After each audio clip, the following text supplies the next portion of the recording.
Hello everyone, welcome to सीख study smartly. मैं हूं बलजिंदर सिंह। एक बार फिर से मेरे यूट्यूब चैनल पर आपका स्वागत करता हूं।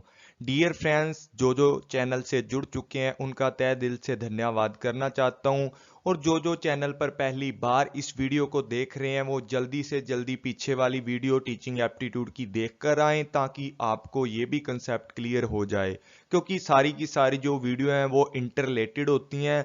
साथ में जल्दी से जल्दी यूट्यूब चैनल को सब्सक्राइब कर लीजिए, शेयर कर दीजिए, ताकि अपने फ्रेंड्स का भी क्या हो जाए, बेनिफिट हो जाए। आज हम करने वाले हैं मैक्सिम्स ऑफ टीचिंग, कि किस तरीके के हमारे टीचिंग के जो मैक्सिम्स होते हैं वो और किस तरीके से क्या करते हैं, काम करते हैं। तो मैक्सिम्स ऑफ टीचिंग क्या होता है, इसके लिए हम आज वीडियो बना रहे हैं और इसके ऊपर हम अच्छे से डिटेल में डिस्कस करने वाले हैं। तो स्टार्ट करते हैं और यहां बात करते हैं हम maxims of teaching. Maxims of teaching के अंदर क्या होता है, a maxim is a ground rule और फंडामेंटल प्रिंसिपल।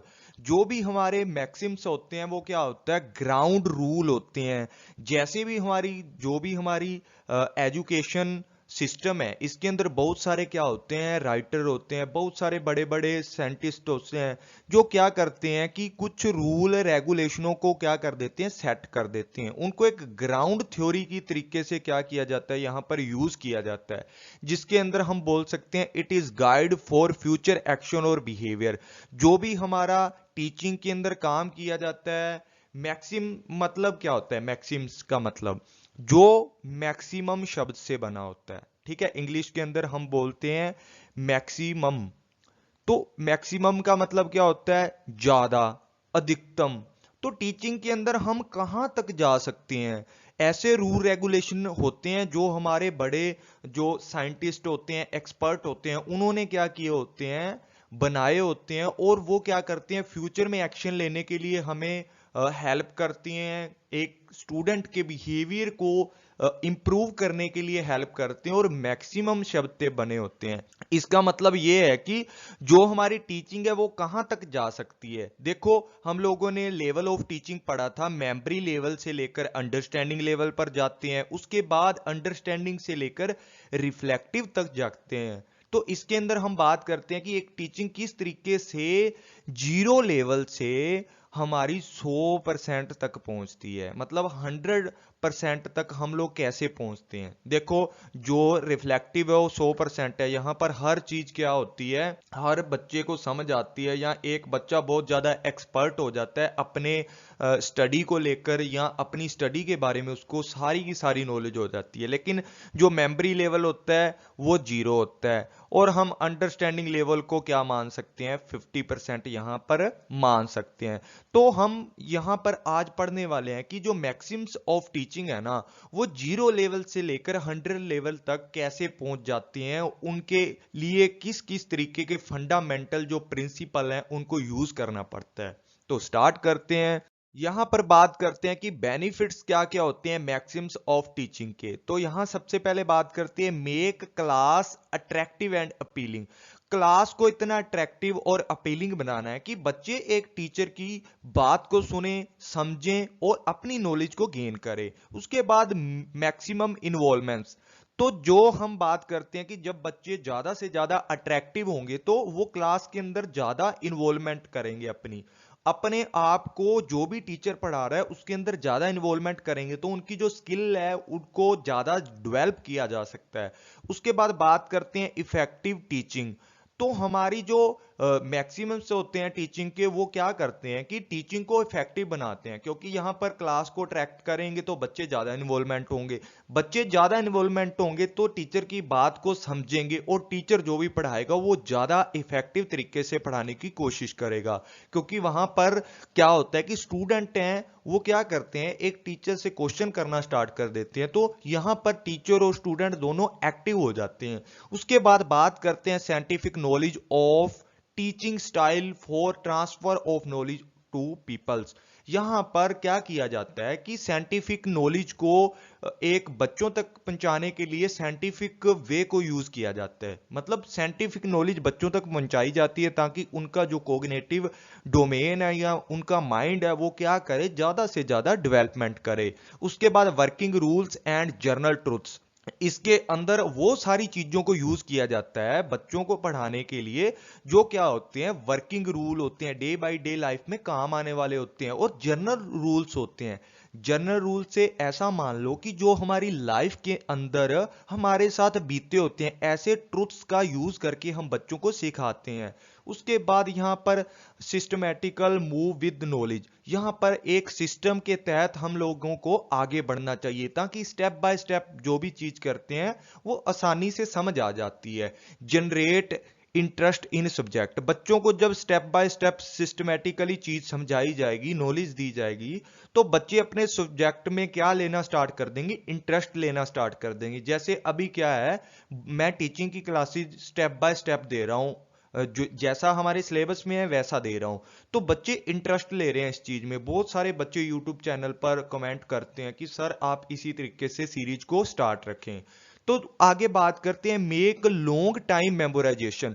जब सिस्टमेटिक तरीके से काम करते हैं, बच्चे इंटरेस्ट लेना स्टार्ट कर देते हैं, तो क्या होता है कि उनको, बच्चों को ज्यादा टाइम तक हर चीज याद रहनी लग जाती है। क्योंकि बच्चे क्या करते हैं, जब किसी चीज को सिस्टमेटिकल तरीके से सीखते हैं, जर्नल जो ट्रुथ्स होते हैं, लाइफ के रूल रेगुलेशन होते हैं, या बच्चा ज्यादा इन्वॉल्वमेंट करता है, या उसको साइंटिफिक तरीके से नॉलेज मिलनी स्टार्ट हो जाती है, तो वो ऑटोमेटिकली क्या हो जाता है, बच्चा लॉन्ग टाइम तक उन चीजों को याद रखना स्टार्ट कर देता है। उसके बाद जो मैक्सिम्स ऑफ टीचिंग है ना, ये क्या करते हैं, हाउ टू टीच, किसी भी तरीके से बच्चों को किस तरीके से टीच किया जाएगा, ये चीजें हमें क्या पता लगती हैं, मैक्सिम्स ऑफ टीचिंग के द्वारा पता लगती हैं। तो इसके बेनिफिट हो गए हैं। अब किस तरीके से टीच किया जाएगा, मैक्सिम्स ऑफ टीचिंग के अंदर हम लोग समझते हैं। तो इसके अंदर बहुत सारे जो हमारे क्या दिए गए हैं, टीचिंग के मैक्सिम्स दिए गए हैं। तो नंबर 1 वाला है, वो क्या है, फ्रॉम सिंपल टू कम्प्लेक्स। जब भी हम बात करते हैं, कभी भी बच्चों को कोई भी चीज पढ़ाते हैं क्लासरूम के अंदर जाकर, तो हमें क्या करना चाहिए, हर चीज को बिल्कुल जीरो से स्टार्ट करना चाहिए। तो जीरो से स्टार्ट करेंगे, उसके बाद हमें एडवांस लेवल तक जाना चाहिए। अगर हम लोग क्या करेंगे, बिल्कुल एडवांस लेवल से स्टार्ट कर देंगे कोई भी चीज को, जिस बंदे का बेसिक ही नहीं क्लियर होगा, तो वो किस तरीके से उस चीज को कैप्चर करेगा। तो सबसे पहला जो मैक्सिम्स है वो क्या है, सबसे पहला जो प्रिंसिपल बोल सकते हैं वो क्या है, सिंपल टू कम्प्लेक्स। यहां पर बात करते हैं कि किसी भी तरीके से हमें कोई भी नॉलेज देनी है एक स्टूडेंट को, वो एक सिंपल तरीके से हम लोगों ने उसको ट्रांसफर करनी है। एक टीचर के द्वारा बच्चे को जब भी क्लास में पढ़ाया जाता है, डे बाय डे के अंदर जो भी वो स्कूल जाता है, तो वहां पर क्या करना चाहिए, एक टीचर को जीरो लेवल से उसको एडवांस लेवल तक लेकर जाना चाहिए। मतलब पहले बेसिक्स सिखाए, उसके बाद उसको हर चीज के बारे में नॉलेज दे। अगर यहां पर बच्चे को 1 2 ही नहीं आता, 1 2 3 4 5 का ही नहीं पता, तो बच्चा आगे इन चीजों को प्लस माइनस कैसे करेगा। अगर बच्चे को सीधा ही क्वेश्चन देती है, बेटा 4 + 4 कितना होता है, तो बच्चे को पता ही नहीं है, वो जीरो भी बोल देगा इसके लिए। तो सबसे पहली बात है, सिंपल चीजें बच्चे को सिखानी है, उसके बाद ही कम्प्लेक्स चीजों पर आना है, ताकि बच्चा हर चीज को आसानी से सीख सके।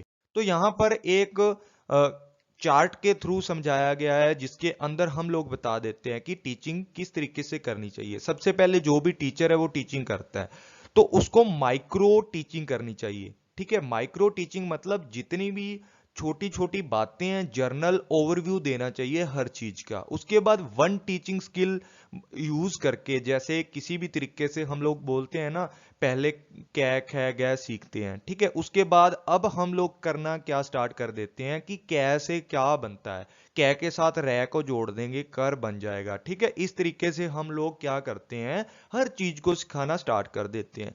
उसके बाद specific skill with its component, उसके बाद हम लोग क्या सिखाते हैं, किसी भी स्पेसिफिक चीज को बताते हैं। जैसे हम लोगों ने बोल दिया कि ए फॉर एप्पल, ठीक है, ए फॉर एप्पल हो गया। अब बात करते हैं कि ए फोर के साथ साथ हम लोग सिखाना स्टार्ट कर देते हैं कि स्पेसिफिक ए है, इसके द्वारा बहुत सारे सेंटेंस बनते हैं।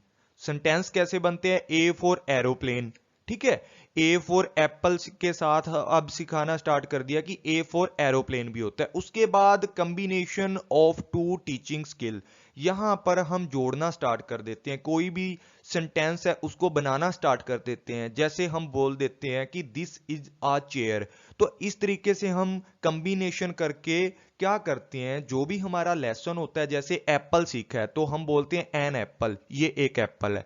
ठीक है, उस तरीके से हम लोग सारी की सारी चीजें सीखना स्टार्ट कर देते हैं। उसके बाद यहां पर कोई भी जो लेसन हम लोगों ने यहां सीखा है उसको लिंक करना स्टार्ट कर दिया। अब कम्बिनेशन टू और मोर देन टू स्किल, दो या दो से ज्यादा स्किल्स को क्या कर दिया जाता है, यहां कम्बिनेशन कर दिया जाता है। जैसे यहां पर कर सीख लिया तो इसके आगे हम लोगों ने लगा दिया काम कर, तो यहां पर हम लोगों ने दो चीजों को या दो से ज्यादा चीजों को जोड़ना सीख लिया है कि काम कर। ठीक है, और उसके बाद जब हम सारी की सारी चीज सीख लेते हैं तो इंटीग्रेटेड लेसन प्लान बना देते हैं। एक प्लान जो हम लोगों ने पहले से स्ट्रक्चर किया होता है स्टूडेंट के लिए, उस चीज को सिखाना स्टार्ट कर देते हैं। क्योंकि सारी की सारी जब चीजें सीख लेते हैं, अब हमने उन चीज को इंटीग्रेट कर देना है, मतलब उनको जोड़ देना है। तो इस तरीके से काम की जो काम है, जो कम्प्लेक्सिटी है वो बढ़ती जाती है। इस तरीके से क्या होता है, कम्प्लेक्सिटी बढ़ती जाती है। सबसे पहले तो 1 2 सीख लिया उसने, ठीक है, उसके बाद अब 1 2 के बाद उसको रिवीजन करना सीख लिया या 10 तक सीख लिया। अब उसने 1 स्किल का यूज करना स्टार्ट कर दिया कि 1 + 1 क्या होता है, 2 होता है। अब उसने स्पेसिफिक चीज को सीख लिया कि 3 के अंदर अगर 1 जोड़ेंगे ना तो 1 बढ़ता है हमेशा, 4। अब उसने और चीजों को सीखना स्टार्ट कर दिया, जैसे 3 3 का एडिशन करना स्टार्ट कर दिया। जैसे 3 + 3 + 3 क्या होता है, 9 होता है। ठीक है, अब इन स्किल को और कॉम्बिनेशन करना स्टार्ट कर दिया, घटा करना स्टार्ट कर दिया। जैसे 3 में से -1 जाएगा और +1 होगा तो वो कितना आएगा, 3 ही आएगा। इस तरीके से कॉम्बिनेशन करना स्टार्ट कर दिया। उसके बाद बात करते हैं कि इसको इंटीग्रेशन कर दिया, मतलब इंटीग्रेट कर दिया। इसके लिए हर चीज को जोड़ घटा करना सीख लिया उसने। अब बड़ी बड़ी रकमों को भी वो क्या कर देगा, यहां पर जोड़ घटा करना स्टार्ट कर देगा। इस तरीके से एक स्टूडेंट की जो कम्प्लेक्सिटी है ना, मतलब जो भी वो कम्प्लेक्स चीजें सीखता है, 0 लेवल से लेके हाई लेवल तक, तो ये होती है हमारी, क्या होती है, सिंपल टू कम्प्लेक्स। जो भी हम चीजें सीखते हैं पहले सिंपल से, उसके बाद कम्प्लेक्स तक जाना चाहिए। उसके बाद बात करते हैं फ्रॉम नोन टू अननोन। यहां पर हम बात करते हैं भी किसी भी चीज के बारे में हमारे पास थोड़ी नॉलेज होती है, तो उसके बारे में ज्यादा नॉलेज करने के लिए एक टीचर को क्या करना पड़ता है, बच्चे को सिखाना पड़ता है। जैसे हम बात करते हैं कि ये हमारा दूसरा मैक्सिम्स है और ये पहले वाले से क्या करता है, कोरिलेट करता है। जैसे हम बात कर लेते हैं कि यहां पर कोई भी बच्चे को नॉलेज सिखा दी। जैसे बच्चे को पता था कि 2 दूसरे नंबर पर आता है, अब बच्चे को पता है कि 2 के अंदर अगर 3 जोड़ दिया जाएगा तो 5 बन जाएगा। तो यहां पर नॉन 2 और 3 के बारे में बच्चे को पता था, लेकिन जब उस बच्चे ने एडिशन सीख लिया ना तो अननोन चीज तक पहुंच गया। बच्चे को ये चीज दी हुई थी पेपर के अंदर, 2 + 3 कितने होते हैं बेटा, तो बच्चा एकदम से लिख देता, क्योंकि उसने नॉन चीजों से अननोन चीजों तक जाना सीख लिया है। यहां 5 होता है। इस तरीके से हम एग्जाम्पल देके इसको अच्छे से सीख सकते हैं। यहां पर और भी बहुत सारे एग्जाम्पल हो सकते हैं कि नॉन चीजों से हम अननोन चीजों तक जाते हैं, वो कैसे हो सकते हैं। तो यहां पर देखते हैं, जैसे हम लोगों ने ये चीजें हमारी क्या थी, नोन थी, हम लोग इनको जानते हैं कि ये एक प्लांट है, ये भी एक प्लांट है, ये भी। लेकिन ये अलग तरीके का हमें प्लांट दिखा कहीं पर। हम लोग क्या गए थे, किसी शादी में गए थे, किसी पैलेस में, तो वहां पर ये क्या किया था, वहां पर एक रेस्टोरेंट में इस तरीके से उन्होंने अच्छी कटिंग वटिंग कर रखी थी। तो यहां पर हमने जो था, क्या था, एकदम टेढ़े से हैं, अलग से टाइप के प्लांट्स हम लोगों ने देखे थे। तो हम लोगों ने क्या किया, नोन थे हमारे ये, हम लोगों ने इसको इसके साथ कंपेयर कर लिया और देखा कि जो हमारी प्रीवियस नॉलेज थी उसके अकॉर्डिंग हम लोगों ने इसको पहचाना कि ये भी एक तरीके का प्लांट है। उसी तरीके the beautiful of a waterfall lies in its ability to keep flowing. यहां पर क्या किया जाता है कि जो एक झरना होता है वो ऑलवेज क्या करता है, बहता रहता है। उसी तरीके से यहां क्या करना चाहिए, हमारी एबिलिटी को यूज करके एक नॉलेज को, जो हमारी नॉलेज नॉन नॉलेज है, उस चीज को हम अननोन तक लेके जाते हैं। मतलब जो स्टूडेंट को आता है ना, उस नॉलेज को हम क्या करते हैं, नई नॉलेज के साथ क्या कर देते हैं, कोरिलेट कर देते हैं, और बच्चों की प्रीवियस नॉलेज को बेस बनाकर उनको नई नई चीजों तक पहुंचाते हैं। ये क्या होता है, टीचिंग के अंदर होता है। इस तरीके से क्या करते हैं, बच्चे आसानी से सीख लेते हैं कोई भी चीज को। उसके बाद बात करते हैं seen to unseen. Seen to unseen हम लोगों ने आज तक ना बुक्स के अंदर पढ़ा था। इसके अंदर क्या दिया गया है कि कोई भी बच्चे है ना, उसको कोई भी प्रेजेंट की नॉलेज दी जाती है, वो पास्ट या फ्यूचर से अपना पता लगा सकता है उसके साथ। मतलब कोई भी लेसन बच्चे को पढ़ा दिया, उसको ऐसी नॉलेज दे दी कि बच्चा क्या करेगा, उस प्रेजेंट नॉलेज के बेस पर अपने पास्ट के बारे में सोच सकता है और साथ में अपने फ्यूचर के बारे में सोच सकता है। तो इस तरीके से हम लोगों ने एक एग्जांपल लिया है कि एक बच्चे को आज लेसन पढ़ा दिया कि जो हमारे रोड होते हैं, जो ट्रैफिक लाइट्स होती हैं उनके ऊपर, उनके बारे में पूरा लेसन एक बच्चे को पढ़ा दिया। बच्चे ने क्या देखा कि जो रेड लाइट है वो स्टॉप की होती है, और जो येलो लाइट अगर रेड के साथ जग रही है तो हमें पता है कि प्रिपेयर टू गो, हम लोगों ने स्टार्ट कर देना है अपनी गाड़ी को आगे जाने के लिए। अगर ग्रीन आ गई तो हमें पता है कि हम लोगों ने अब चले जाना है, गो हो जाना है। अगर येलो लाइट अकेली जल रही है तो इसका मतलब है कि स्टॉप कर लें गाड़ी को, ताकि हम सेफली अपने मतलब रोड को क्रॉस कर पाए बाद में। अगर बंदे ने गाड़ी को तेज भगा रखा है तो उसको स्टॉप करने के लिए वार्निंग दी जाती है। तो यहां पर एक स्टूडेंट था जिसने सारे के सारे रूल आज अपने क्लासरूम में सीखे थे। तो बच्चे को क्या, रोड पर जा रहा था तो बच्चे को देखा बच्चे ने कि सामने रेड लाइट हो गई है, तो एकदम से रुक जाता है क्योंकि उसको पता है कि आगे नहीं जाना। देखो इसने बोला है कि आगे नहीं जाना, क्योंकि इसने आज पढ़ा है कि रेड लाइट होते ही हम लोगों को स्टॉप हो जाना है। तो मतलब जो चीज हम लोगों ने देख ली या हम लोगों ने पढ़ ली, उससे हम लोग अनसीन चीजों का पता लगा सकते हैं। मतलब हमारे भविष्य के लिए या हमारे पास्ट के लिए हम लोग क्या कर सकते हैं, यहां से पता लगा सकते हैं। ऐसी ऐसी नॉलेज बच्चों को देनी चाहिए ताकि अपनी लाइफ के अंदर इंप्लीकेशन कर सकें। उसके बाद बात करते हैं कि फ्रॉम कंक्रीट एंड एब्स्ट्रैक्ट।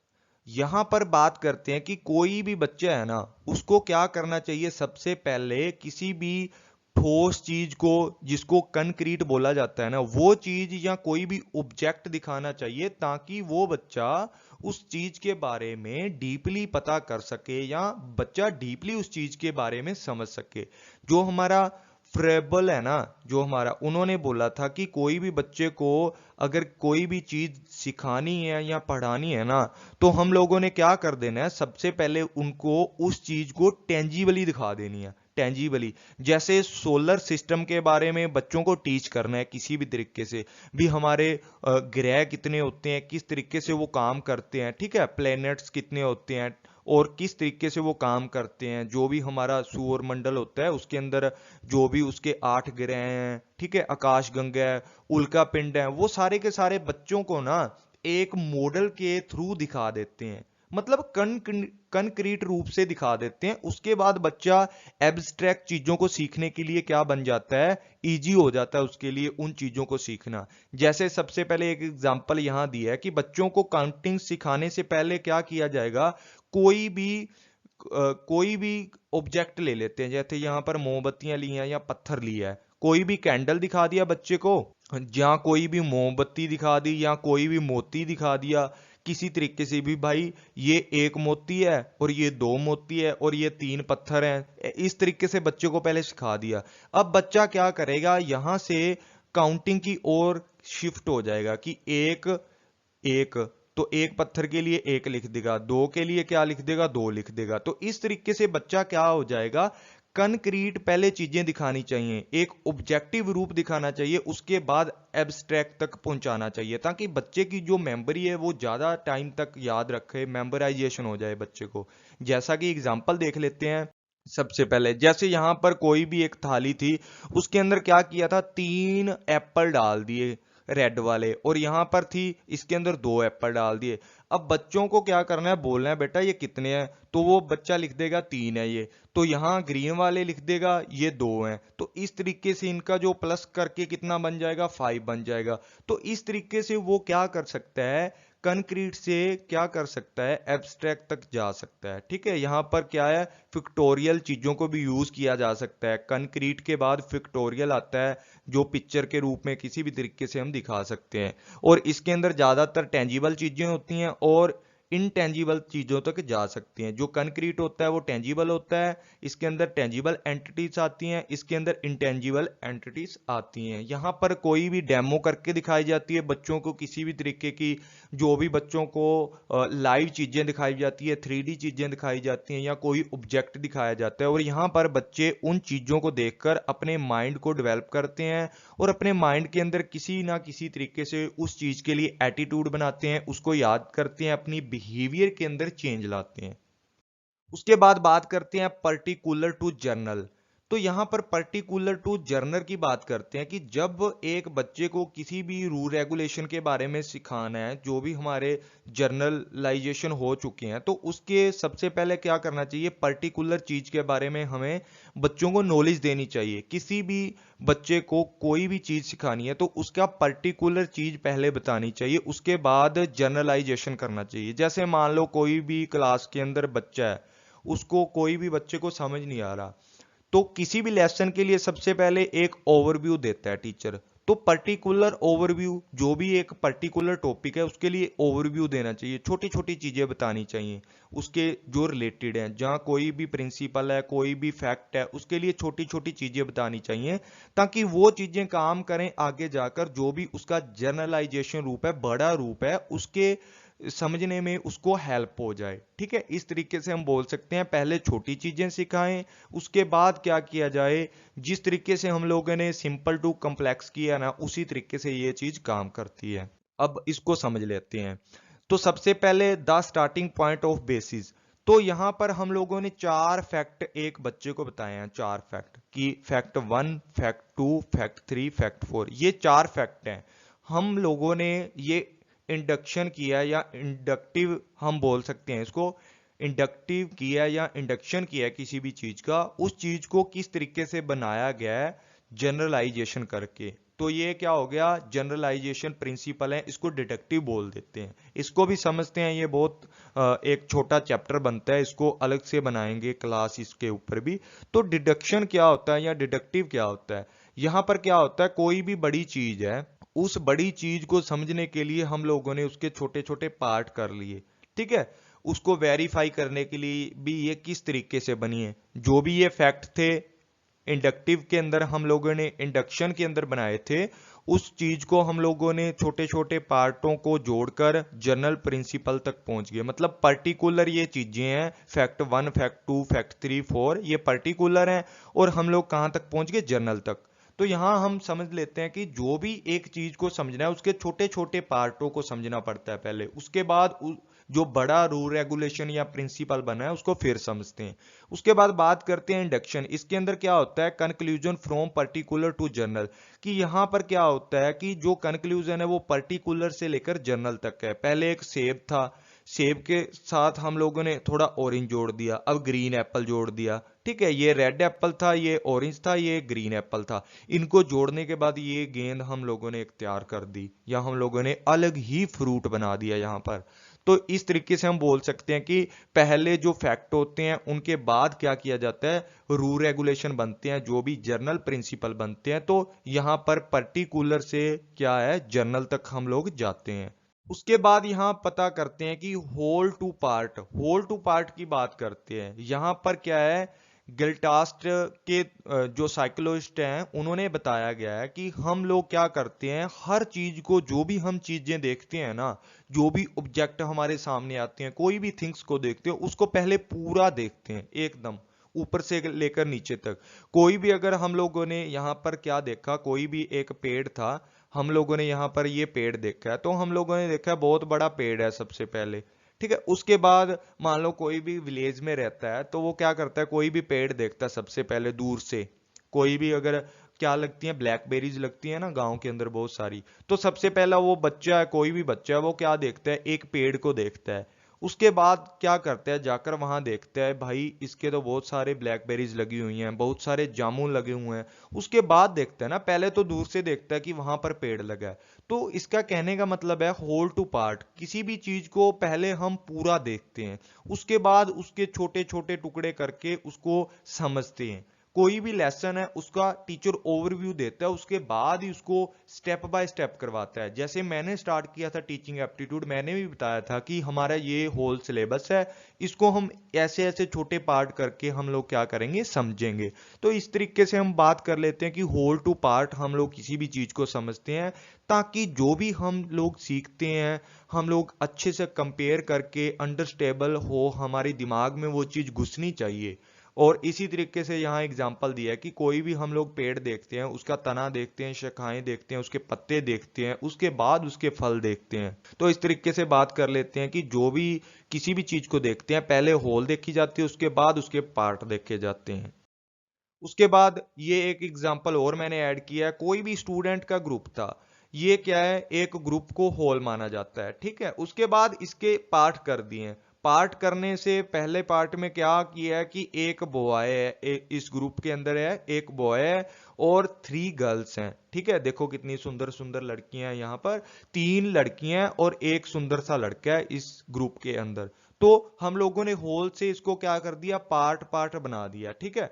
इसके अंदर 2 पार्ट बना दिए और बता दिया कि ये एक बॉयज है और 3 गर्ल्स इस ग्रुप के अंदर हैं।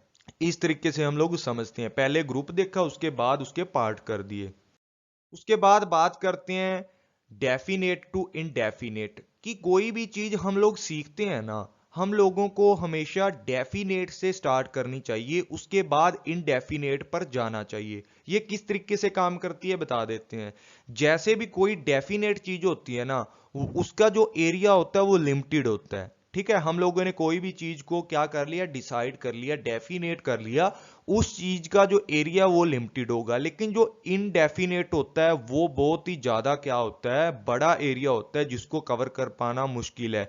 तो कोई भी टीचर है उसको इस मैक्सिम्स का ध्यान रखना चाहिए, इस सिद्धांत का ध्यान रखना चाहिए क्लास में, कि बच्चों को डेफिनेट चीजें पढ़ानी चाहिए पहले। उसके बाद बच्चा क्या करेगा, जब बच्चे का माइंड डेवलप हो जाएगा उस लेसन के लिए या उस सब्जेक्ट के लिए, तो बच्चा खुद से इनडेफिनेट चीजों को ढूंढना स्टार्ट कर देता है। जैसे हम लोग बोल सकते हैं कि कोई भी डेफिनेट चीज है उसको आसानी से सीखा जा सकता है, लेकिन जो इनडेफिनेट चीज है या रूल रेगुलेशन कुछ भी एक टीचर ने पढ़ा दिए, जैसे मान लो टेंस है, इसके लिए बेस्ट एग्जांपल है। जो हमारे टेंस होते हैं किसके अंदर, इंग्लिश सीखने के लिए, जो भी हमारे 12 टेंस होते हैं इंग्लिश सीखने के लिए, इसके लिए हमारी बहुत सारी मदद होती है। जो भी हमारे टेंस हैं वो बहुत सारा मदद करते हैं, हमारे को सहायता करते हैं, हेल्प देते हैं इंग्लिश सीखने में या इंग्लिश के सेंटेंस बनाने के अंदर। तो सबसे पहले बात करते हैं कि यहां पर एक टीचर ने क्या किया, टेंस सिखा दिए। अब बच्चे को हर चीज तो नहीं सिखाएगा टीचर, कोई भी इतने सारे जो भी सेंटेंस है सारे के सारे बनाने थोड़ी सिखाएगा बच्चों को हर चीज। जब बच्चों को टेंस आ गए उसके बाद प्लस थोड़ी वोकेबलरी बच्चा खुद से इंप्रूव करेगा, सीखना स्टार्ट कर देगा, तो इनडेफिनेट जो सेंटेंस होंगे उनको भी बना पाएगा। तो सबसे पहले बच्चों को डेफिनेट चीजें सिखानी चाहिए, क्योंकि ये लिमिटेड होती हैं और बच्चे इसको आसानी से सीख भी सकते हैं या इजीली इसको कैप्चर कर पाते हैं। उसके बाद बच्चा डेफिनेट चीजें सीखता है, उसके बाद उसको क्या करना चाहिए, इनडेफिनेट चीजें सिखानी चाहिए, या बच्चा खुद भी उन चीजों को कैप्चर करना स्टार्ट कर देता है। उसके बाद यहाँ पर जो अगला मैक्सिम्स है हमारा, उसके अंदर बात करते हैं from analytical to synthetical. Synthetical का क्या मतलब होता है और एनालिटिकल का मतलब क्या होता है। जब भी बच्चा क्या होता है, छोटी क्लास में होता है, जैसे +2 क्लास में होता है, यहाँ से बच्चा क्या कॉलेज में शिफ्ट होता है, बीकॉम कर रहा है। मान लो कोई बच्चे के पास कॉमर्स थी, उसने बीकॉम करनी है आगे, तो बीकॉम करनी है, तो बच्चे को क्या होता है, कोई भी सब्जेक्ट जैसे बिजनेस स्टडी है उसको थोड़ी नॉलेज होती है उस चीज के बारे में, जैसे मैनेजमेंट है उसके अंदर। तो अब बीकॉम के अंदर वो देखता है बच्चा कि उसको थोड़ी नॉलेज होती है किसी भी चीज की। जब बीकॉम में जाता है वहां बुक्स लेता है, तो बच्चे को पता है कि अब मैंने स्टडी स्टार्ट करनी है। जब वो बच्चा चैप्टर देखता है मैनेजमेंट का, तो वो हिसाब लगा लेता है कि यार मैंने ये मैनेजमेंट तो पढ़ रखी है, मेरे को इजीली लगेगी। लेकिन क्या होता है +2 के अंदर थोड़ी जो कंटेंट होता है, जो भी सब्जेक्ट मैटर होता है वो थोड़ा होता है, लेकिन बीकॉम के अंदर भरकम होता है भाई, बहुत बड़े बड़े चैप्टर होते हैं। तो इस तरीके से एक बच्चे के पास जो सब्जेक्ट नॉलेज होती है ना वो कम होती है किसी भी सब्जेक्ट या किसी भी टॉपिक के लिए। तो उसको क्या करना चाहिए, नई चीजें सिखाने के लिए बच्चे के ऊपर ज्यादा बर्डन नहीं देनी चाहिए, और बच्चे को नई चीजें सिखाने के लिए एनालाइज करना चाहिए, जिसका मतलब होता है dividing problem into the constitute part and then these are studying. तो यहाँ पर बच्चे को कोई भी चैप्टर है ना वो अलग अलग भागों के अंदर, अलग अलग पार्ट के अंदर बांटकर बच्चे के सामने रखना चाहिए, ताकि बच्चा क्या कर सके, उसको आसानी से सीख सके, वहां से आसानी से नॉलेज ले सके। तो यहाँ पर एक टीचर को क्या करना चाहिए, एनालिटिकल और सिंथेटिकल मेथड का यूज करना चाहिए बच्चों को सिखाने के लिए, ताकि बच्चा चीजों को समझ ले। उसके बाद क्या करना चाहिए, उस सारी नॉलेज को एकदम से जोड़ने को क्या बोला जाता है, सिंथेटिक। इसका एग्जांपल देखते हैं। यहां पर क्या किया जाता है, एनालाइज किया जाता है। एनालाइज मतलब एक बड़ा चैप्टर था उसको टुकड़ों में बांट दिया, जो भी मैनेजमेंट का चैप्टर पढ़ा था आज तक बच्चे ने, उसको टुकड़ों में बांटकर अलग अलग जो उसके पॉइंट थे उनका एक अलग अलग चैप्टर बना दिया। तो सिंथेसिस में क्या होता है, उन चैप्टरों को जो भी यहाँ पढ़े हैं इन चैप्टरों को बाद में जोड़कर बच्चे को एक क्या कर दी जाती है, नॉलेज दी जाती है, या बच्चे के अंदर क्या कर दी जाती है, स्किल डेवलप कर दी जाती है। उसके बाद बात करते हैं साइकोलॉजिकल टू लॉजिकल, कि बच्चा कोई भी चीज अपने दिमाग में सोचना स्टार्ट कर देता है। बच्चे को पता नहीं है कि इसके पीछे क्या रीजन है। बच्चे को बता दिया कि 2+2 कितने होते हैं बेटा, क्लास में पढ़ा दिया 4 होते हैं, लेकिन बच्चे को इसके पीछे का रीजन ही नहीं पता। अगर बच्चे को बोल दिए 2+3 कितने होते हैं, बच्चा बोलेगा 4, लेकिन उसको रीजन का पता ही नहीं है, क्योंकि बच्चे को हमेशा यही पढ़ाया गया। जब बच्चे को इसके पीछे का रीजन पता लग जाता है तो बच्चा ऑटोमेटिक इसको क्या बोलता है, 5 बोलना स्टार्ट कर देता है।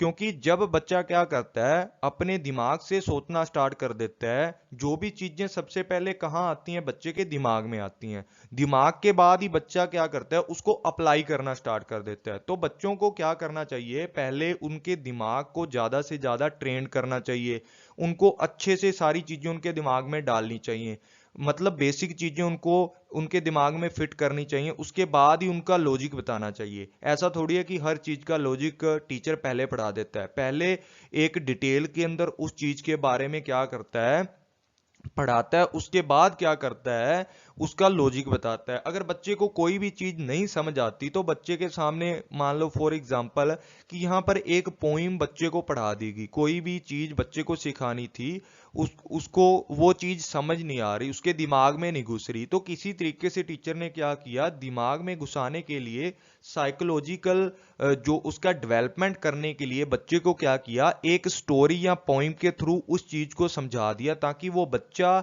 उस जो जो भी उसको चैप्टर समझाया जा रहा है उसका लॉजिक एक सीक्वेंस से समझ जाए। साइकोलॉजिकल टू लॉजिकल सीक्वेंस के अंदर बच्चे को सारी की सारी चीज समझानी चाहिए, ताकि बच्चा भी पढ़ाई के अंदर दिलचस्पी ले, इंटरेस्ट ले। बच्चे को जब कोई भी कहानी सुनाई जाएगी तो बच्चा अट्रैक्ट होके उस चीज को कैप्चर करना स्टार्ट कर देता है। लेकिन जब हम बोरिंग सी क्लास बना देते हैं उसके अंदर बच्चा इन चीजों को नहीं समझता।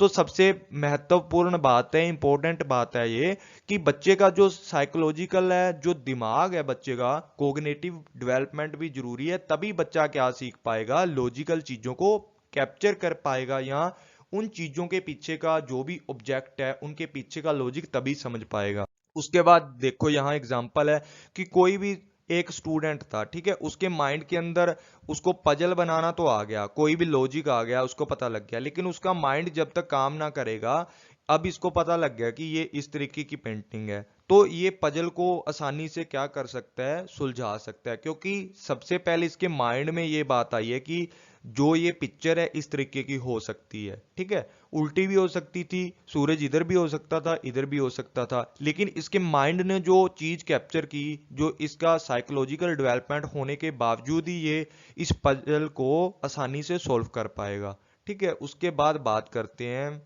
तो यहां पर हम बात करते हैं किसकी, फ्रॉम एक्चुअल टू रिप्रेजेंटेटिव।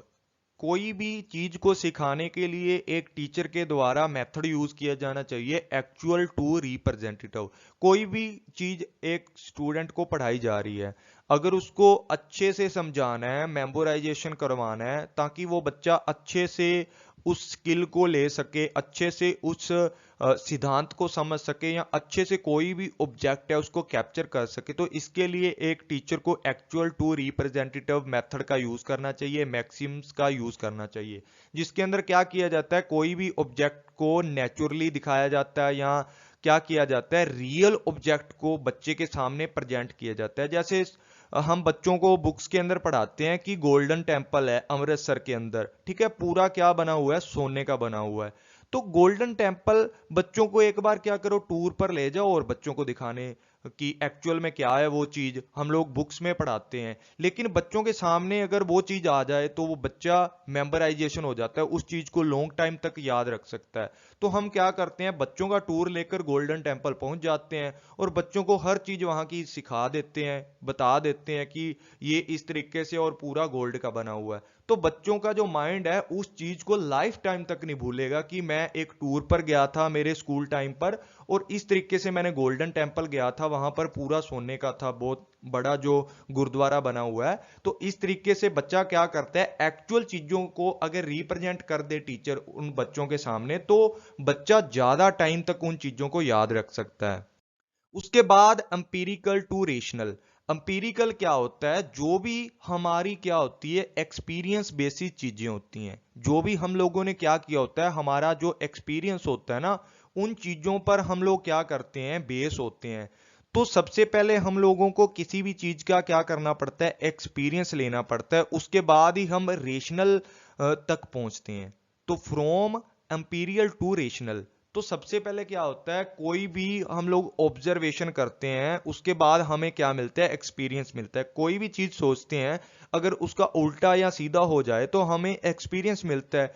तो इस तरीके से हम बोल सकते हैं ये क्या होती है, कंक्रीट होती है, पर्टिकुलर होती है और सिंपल होती है बच्चों को सिखाने के लिए। और हम यहाँ पर क्या करते हैं, सारी की सारी बातें एक्सपीरियंस से सीखते हैं। उसके बाद हम क्या होते हैं, हमारी लाइफ में हम लोग दूसरों को भी क्या करने लग जाते हैं, बताने लग जाते हैं, सलाह देने लग जाते हैं। जैसे हम लोग बोल देते हैं ना कि भाई अगर अपने रिश्तेदारों से लड़ाई करनी है ना, तो उनको पैसे दे दो। तो क्या होता है, यहां पर हम लोगों का एक्सपीरियंस होता है, एम्पिरिकल एक्सपीरियंस होता है कि भाई मैंने अपने रिश्तेदारों को ना 2 बार पैसे दिए थे, दोनों बार ही झगड़ा करके उन्होंने वापस लौटाए। तो हम लोग यहाँ पर रेशनल बन जाते हैं बाद में, बुद्धि हम लोगों में बुद्धि जाग जाती है। एक जो बच्चा होता है ना, उसका दिमाग डेवलप हो जाता है एम्पिरिकल टू रेशनल पे, कि जब हम लोगों ने क्या किया था, पैसे दिए थे तो हर बार झगड़ा हुआ, तो हम लोगों ने अब रेशनल क्या लेना है, डिसीजन लेना है, आगे से ऐसे लोगों को पैसे नहीं देने रिश्तेदारी में। तो इस तरीके से बच्चा क्या करता है, नई नई चीजों को सीखता है। उसके बाद यहाँ पर एक एग्जाम्पल भी दिया है कि पहले कोई भी पानी था, उसको उबालने के बाद क्या हो जाता है, गर्म हो जाता है। तो हर बंदे को पता होता है, ये तो कॉमन सेंस की बात है। लेकिन बच्चा कैसे सीखा इस चीज को, जब बच्चे के सामने पानी गर्म करके उसको दिखाया कि बेटा अगर पानी को गर्म करेंगे ना, उसके बाद वो उबलने लग जाता है, गर्म हो जाता है। तो किस तरीके से उसकी जो अणुगति करते हैं या किस तरीके से एनर्जी पैदा होती है, वो बच्चे को अगर एक एग्जाम्पल के थ्रू समझाएंगे या एक एम्पिरिकल उसको एक्सपीरियंस देंगे, उसके सामने उस चीज को करके बताएंगे, तो बच्चा उस चीज को ज्यादा कैप्चर करेगा। उसके बाद बात करते हैं इंडक्शन टू डिडक्शन, या इंडक्शन टू डिडक्शन क्या होता है, ये मैंने पहले भी बताया है। यहां पर क्या होता है भी, किसी भी चीज को सिखाने के लिए ना, उसके जो रूल रेगुलेशन होते हैं वो किस तरीके से बनते हैं, उस चीज को पर्टिकुलर हम लोगों ने पढ़ा है ना, पर्टिकुलर टू जर्नलाइजेशन। वही चीज ये है कि किसी भी चीज को अगर सीखना है, बच्चों को कोई भी चीज सिखानी है ना, उसको रियल लाइफ के एग्जाम्पल दो, जो भी हम लोगों का आज तक का एक्सपीरियंस है वो चीजें बताओ, नए नए रूल रेगुलेशन बताओ, फार्मूले बताओ, भी कोई भी चीज इस तरीके से क्यों काम करती है, वो सारी चीजें उसको समझाओ। तो वो क्या होता है, किसी भी चीज को कैप्चर करने का या किसी की स्किल डेवलप करने का एक बेस्ट तरीका होता है कि उसको पहले जीरो लेवल से समझाना स्टार्ट करो कि ये चीज ऐसे हुई, इस तरीके से ये प्रिंसिपल बना था, और किस बंदे ने बनाया था वो भी बताओ, ताकि बच्चे को एक्स्ट्रा नॉलेज हो। तो यहाँ पर डिडक्टिव रीजनिंग बोल सकते हैं या इंडक्टिव रीजनिंग बोल सकते हैं, डिडक्टिव और इंडक्टिव। तो इसके अंदर इंडक्शन के अंदर क्या होता है, सबसे पहले हम कुछ भी चीज को ऑब्जर्वेशन करते हैं, हम लोग कोई भी चीज दिमाग में सोचते हैं, उसके बाद उसका पैटर्न बनाते हैं, उसके लिए हाइपोथेसिस बनाते हैं, उसके बाद एक थ्योरी बना देते हैं, उसके बाद एक प्रिंसिपल को डेवलप कर देते हैं। और डिडक्टिव के अंदर क्या होता है, जो भी चीज हम लोगों ने इंडक्टिव के अंदर की होती है उस चीज को वेरीफाई करते हैं कि भाई ये चीज किस तरीके से बनी। पहले बच्चे को ये बात बता दी कि ये जो फार्मूला है इस तरीके से काम करता है कि 2+2 4 होते हैं, ठीक है। इसके बाद ये फार्मूला बच्चे को बना दिया, बच्चे ने कोई थ्योरी बना दी। अब क्या होगा, उस थ्योरी को वापस से स्टेप बाय स्टेप कंफर्म करते हैं कि जो थ्योरी है उसके लिए हाइपोथेसिस लेते हैं और उसके बाद ऑब्जर्वेशन करते हैं, उसके बाद कंफर्मेशन करते हैं कि भाई ये जो थ्योरी बनी है वो किस तरीके से बनाई है, किस बेस पर बनाई है। तो कंफर्मेशन करने से हमें पता लग जाता है कि जो थ्योरी है वो एक्चुअल में है भी या नहीं है। उसके बाद बात करते हैं ट्रेनिंग ऑफ सेंसेस। तो जो हमारी क्या होती हैं, 5 सेंसेस होती हैं। 5 सेंसेस के अंदर बहुत सारी चीजें आती हैं, जैसे हम लोग देखते हैं, किसी भी चीज को सुनते हैं, स्पर्श करते हैं, वो बहुत सारी टच करते हैं, स्मेल लेते हैं किसी भी चीज की, वो सारी की सारी हमारी 5 सेंसेस में आती हैं। तो 5 सेंसेस का भी यूज करना चाहिए। हम जब क्लासरूम में कुछ भी काम करवाते हैं तो बच्चा क्या करता है, किसी भी चीज को देखता है, सुनता है, तो एक बच्चे को क्या करना चाहिए, टीचर के द्वारा मोटिवेट करना चाहिए ताकि वो क्या हो, फिजिकली प्रेजेंट के साथ साथ मेंटली भी प्रेजेंट हो। तो इसके लिए क्या किया जाता है, बच्चों को ट्रेनिंग दी जाती है सेंसेस की भी, किस तरीके से हमारी जो सेंसेस हैं उसको यूज करना है, किस तरीके से हम लोगों ने इसका ज्यादा से ज्यादा बेनिफिट लेना है। उसके बाद बात करते हैं नियर टू अफार। मतलब कोई भी चीज है ना जो हमारे नियर है, पहले हम लोग ऐसी चीजें सीखते हैं। जब भी बच्चा छोटा होता है ना, तो बच्चे को क्या होता है कि एक बच्चे को अपने मम्मी पापा का पता होता है ओनली, कि ये मेरी मम्मी है, ये मेरा पापा है। तो उसके लिए क्या होता है कि धीरे धीरे बच्चा जैसे जैसे बड़ा होता है ना, तो हमारे आसपास के सराउंडिंग से सीखता है। अब उसको पता लग जाता है अपनी गली मोहल्ले में कि ये मेरा ताऊ लगता है, ये मेरा चाचा लगता है। तो पहले बच्चे को क्या सिखाना चाहिए, किसी भी कंसेप्ट के नियर की चीज सिखानी चाहिए, उसके बाद उसको अप्लाई करना सिखाना चाहिए दूर की चीजों को। तो इसी तरीके यहां पर बता रखा है कि पहले बच्चे को क्या करते हैं, किसी भी हमारी सिटी के अंदर लेके जाते हैं, सिटी के बाद क्या करते हैं, जिले के अंदर लेके जाते हैं, उसके बाद हमारे जो स्टेट है पूरा घुमा देते हैं। तो बच्चे को सारी नॉलेज हो जाती है धीरे धीरे। मतलब यहाँ स्टेप बाय स्टेप चलकर नियर टू फार जाना पड़ता है। कोई भी चीज को सीखने है ना किसी भी तरीके से, तो धीरे धीरे एक एक पार्ट करके बच्चे को स्टेप बाय स्टेप नियर से फार तक लेके जाना चाहिए, ताकि बच्चा पहले वाली चीजों को भूल ना जाए। तो इस तरीके से बच्चे को जब अपने मम्मी पापा की समझ आ जाती है, बाद में आस पड़ोस का जो इन्वायरमेंट है उसके अंदर रहना पड़ता है, तो उस तरीके से वो क्या करता है, बच्चा धीरे धीरे और भी बातें सीख जाता है। जैसे ये उसका अंकल है, ताया है, चाचा है, चाची है, इस तरीके से वो बच्चा पहचानना स्टार्ट कर देता है, या उसका जो डेवलपमेंट होना स्टार्ट हो जाता है। उसके बाद बात करते हैं फॉलो नेचर। यहाँ पर एक टीचर के लिए भी बहुत जरूरी जो मैक्सिम्स है ये, कि एक बच्चे को ना उसके नेचर के अकॉर्डिंग सिखाना चाहिए। कोई भी बच्चे हैं क्लास में, अगर 50 बच्चे हैं तो मान लो कोई 3 बच्चे ऐसे थे जिनको उस टीचर का वो मेथड अच्छा नहीं लग रहा, या इस तरीके से बच्चे को समझाना, जो जिस तरीके से टीचर समझा रहा है उस तरीके से उस बच्चे को समझ नहीं आ रही, तो यहां पर फॉलो नेचर करना चाहिए। फॉलो नेचर के अंदर क्या होता है, मतलब जो भी स्टूडेंट है उसके अकॉर्डिंग, उसके नेचर के अकॉर्डिंग उसको एग्जाम्पल देना चाहिए। जैसे कोई धार्मिक बंदे हैं तो उसको धार्मिक एग्जाम्पल देना चाहिए, गीता से देना चाहिए, बाइबल से देना चाहिए। जो बंदा मॉडर्न है तो उसको डिजिटल एग्जाम्पल देना चाहिए, ताकि बच्चा अपना उस चीज को कैप्चर कर पाए। उसके बाद क्या होता है, एनकरेजमेंट ऑफ सेल्फ स्टडी। यहाँ पर सेल्फ स्टडी पर भी ध्यान देना चाहिए बच्चों को। डाल्टन का जो सिस्टम है उनके ऊपर ये बेस्ड है कि सेल्फ स्टडी भी बच्चे को क्या करती है, नई नई चीजें सिखाने में हेल्प करती है। मैं पहले ही बोलता हूं कि भाई जो भी चीज आपको समझ ना आए, ज्यादा से ज्यादा उस टॉपिक पर गूगलिंग कीजिए। मैं कम से कम जब भी कॉलेज लाइफ मैंने ज्वाइन की है, बीबीए मैंने स्टार्ट की थी कॉलेज लाइफ में, तो बीबीए में मेरे बहुत कम टीचर थे मेरे कॉलेज में, तो मैंने बीबीए से ही गूगलिंग करनी स्टार्ट कर दी थी। तो आज तक मैं गूगलिंग करता हूँ, किसी भी चीज को समझना है तो उसको ज़्यादा से ज़्यादा गूगलिंग करो, हर वेबसाइट पे जाके उस चीज़ के बारे में देखो। जो सेल्फ स्टडी है ना, एक टीचर को ज़्यादा से ज़्यादा मोटिवेट करना चाहिए स्टूडेंट को कि वो बच्चा सेल्फ स्टडी करे, क्योंकि सेल्फ स्टडी जैसी कोई चीज़ नहीं है आज तक। एवरेज स्टूडेंट होते हैं ना जो, ज़्यादातर सेल्फ स्टडी वाले होते हैं। एवरेज स्टूडेंट जैसी कोई भी चीज़ नहीं होती दुनिया के अंदर। तो सबसे बड़ी बात यह है कि ज़्यादा से ज़्यादा क्या करना चाहिए, सेल्फ स्टडी को एनकरेजमेंट करना चाहिए, बढ़ावा देना चाहिए। तो डियर फ्रेंड्स, आज के लिए इतने ही थे हमारे Maxim's of teaching. I hope कि ये वीडियो आपको पसंद आएगी। थैंक यू ऑल फ्रेंड्स, मिलते हैं अगली वीडियो के अंदर। और डियर फ्रेंड्स, आपको पता ही है डेली के डेली 8:30 बजे पेपर 1 के जो क्विज होते हैं हमारे यूट्यूब चैनल के ऊपर, उनको जरूर ज्वाइन किया करो ताकि आपका बेनिफिट हो। Thank you all friends, take care, bye bye.